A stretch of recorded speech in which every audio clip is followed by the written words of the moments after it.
Welcome everyone. Today we're tackling the art of decluttering. It's more than just a tidying up exercise.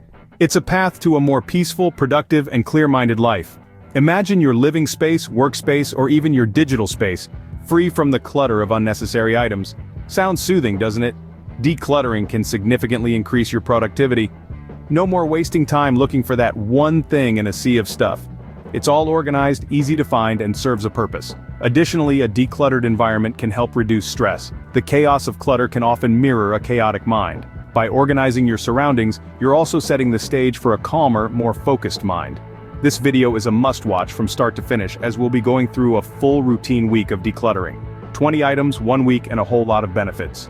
So, are you ready to declutter your life? Stay with us till the end, and let's embark on this journey together.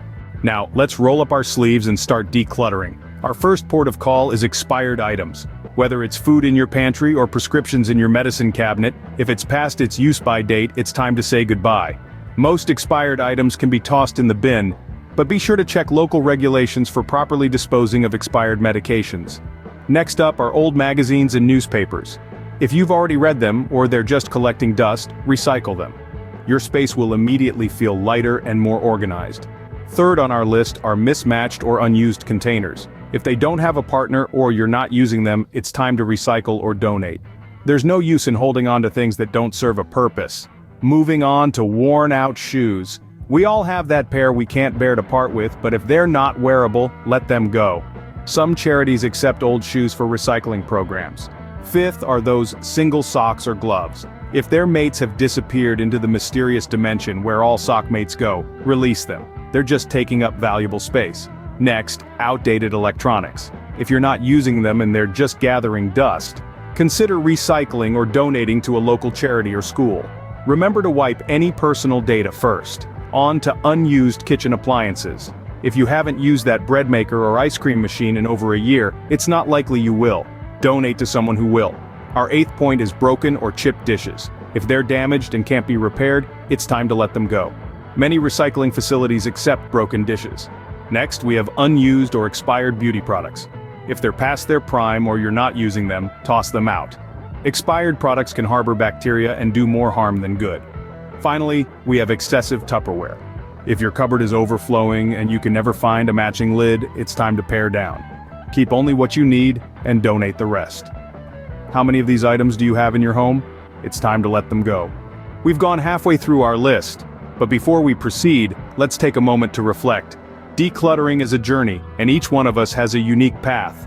Perhaps you've discovered a forgotten treasure while sifting through old magazines or experienced the liberating feeling of parting with a kitchen appliance you haven't used in years. Maybe you've developed a foolproof system for letting go of mismatched containers or outdated electronics. Each experience is a lesson learned, a step towards a simpler, less cluttered life. It's your turn to inspire. Share your decluttering stories, the challenges you've faced, the victories you've celebrated. What items were the hardest for you to let go? What tips can you share to make the process easier?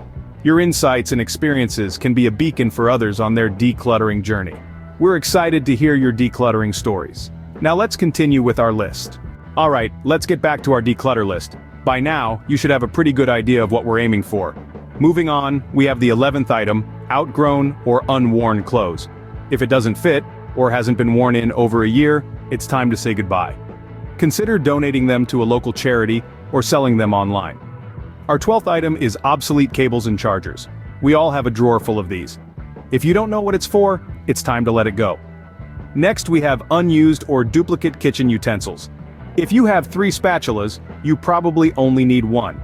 Donate the extras to a local soup kitchen or community center. Coming in at 14, we have unused exercise equipment. If it's collecting dust, it's not doing you any good. Try selling it online or donating it to a local gym or school. Item 15 is old and unused board games or puzzles. If the pieces are missing or it hasn't been touched in years, it's time to let someone else enjoy it. Moving into the home stretch, we have expired medications at 16. These can be dangerous, so be sure to dispose of them properly. Many pharmacies offer safe disposal services. At 17, we have unused travel mugs or water bottles. If they're leaking or never used, consider donating them or recycling if possible. 18 brings us to obsolete manuals and instruction booklets. Most of these are available online now, so recycle those paper copies. Our penultimate item is broken or chipped dishes. If it's chipped, it's time to chip it out. Donate if they're still usable, or recycle if they're not. And finally, at 20, we have excessive Tupperware. If your cupboard is overflowing, it's time to pare down. Donate the extras and keep only what you need. Congratulations! You've just completed the first part of our declutter list. Well done on making it to the end of part 1 of our declutter list. We've journeyed through a myriad of items, from expired items, obsolete cables and chargers, to unused exercise equipment. Each item on this list represents an opportunity to clear space, not just in your home, but in your mind as well. Remember, decluttering isn't just about tidying up, it's about creating a serene and organized environment that promotes productivity and peace of mind. Now that we've tackled the first 20 items, it's time to turn our attention to what's coming up next. Get ready for part 2, where we'll delve into even more corners of your home, exploring items that you might have overlooked. We're talking about the back of the closet, the bottom of the drawer, and even that box in the garage you've been avoiding. Stay excited and anticipate part 2 of our ultimate declutter list. Until then, happy decluttering.